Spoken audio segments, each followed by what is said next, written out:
Vous allez écouter L'art de la persuasion, écrit par Marvin Graham et lu par Jérémy Deloffre, L'art de gagner de l'argent, écrit par P.T. Barnum et lu par Sarah Vancouver, et Vendre sur Internet sans capital, sans risque et sans idée, écrit par Jason Nolan et lu par Olivia Young. Vous allez écouter L'art de la persuasion, écrit par Marvin Graham et lu par Jérémy Deloffre. Partie 1. L'éthique des leaders. La plupart d'entre nous ne sont jamais vus comme des leaders. Pour la majorité d'entre nous, l'idée de prendre la direction d'un bureau semblait, il n'y a pas si longtemps, complètement absurde. C'est un travail pour les gens de haut vol, pour les gens qui ont de l'entre-gens, bref, pour des leaders nés. Mais en dépit de toute appréhension initiale, les rôles de direction sont quelque chose que beaucoup d'entre nous se verront imposer malgré toutes les protestations.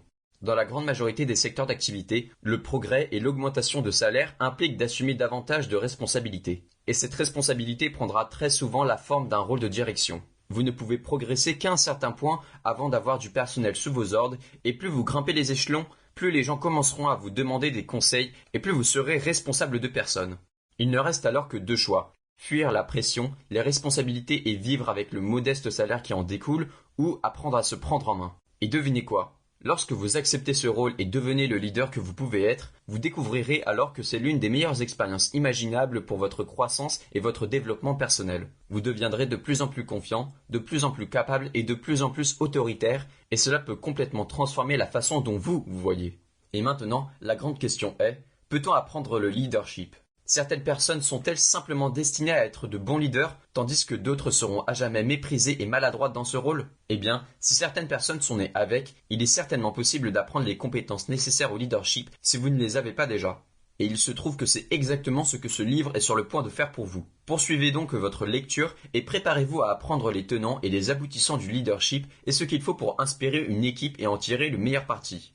Vous apprendrez donc ce qui fait un grand leadership, s'il faut que vous soyez craint ou apprécié, comment devenir instantanément plus charismatique, comment utiliser des techniques anciennes comme le transformismo pour contrôler votre équipe, comment comprendre les différences de votre équipe et les faire travailler pour vous, comment gérer une crise, comment cultiver l'inspiration, ou bien même comment motiver votre personnel ou créer de nouvelles équipes.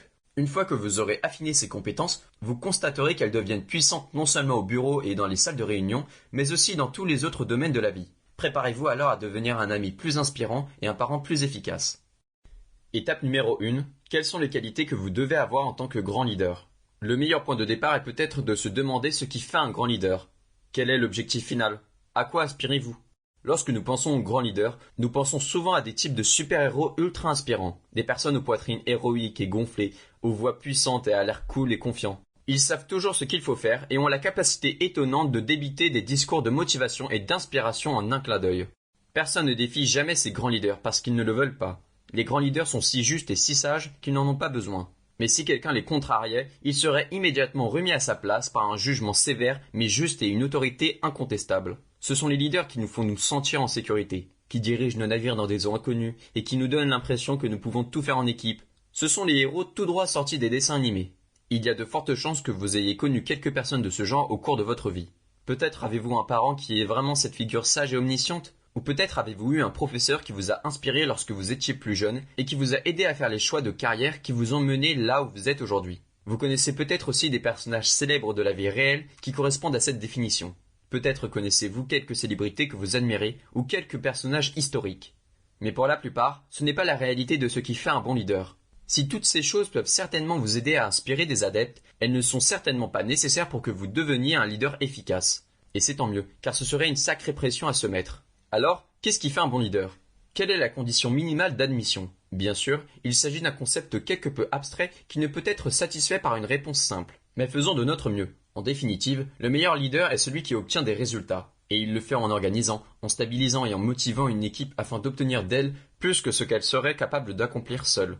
En d'autres termes, le fait d'avoir ce leader en place fait-il une grande différence dans la capacité de l'équipe à atteindre des objectifs ? Si la réponse est oui, alors le leader remplit une fonction utile et il vaut la peine de le garder en place. Si la réponse est non, vous pouvez avancer l'argument que le leader n'est pas utile et qu'il constitue une perte d'argent ou de temps. Mais cette mentalité, bien qu'exacte, est dangereuse. Pourquoi ? Parce qu'elle conduit à des évaluations de performance et à d'autres tests visant à identifier les capacités du dirigeant. Un dirigeant peut alors être puni ou pénalisé s'il n'atteint pas les objectifs mensuels ou s'il est perçu comme dépensant trop d'argent. Cela semble Sample complete. Ready to continue?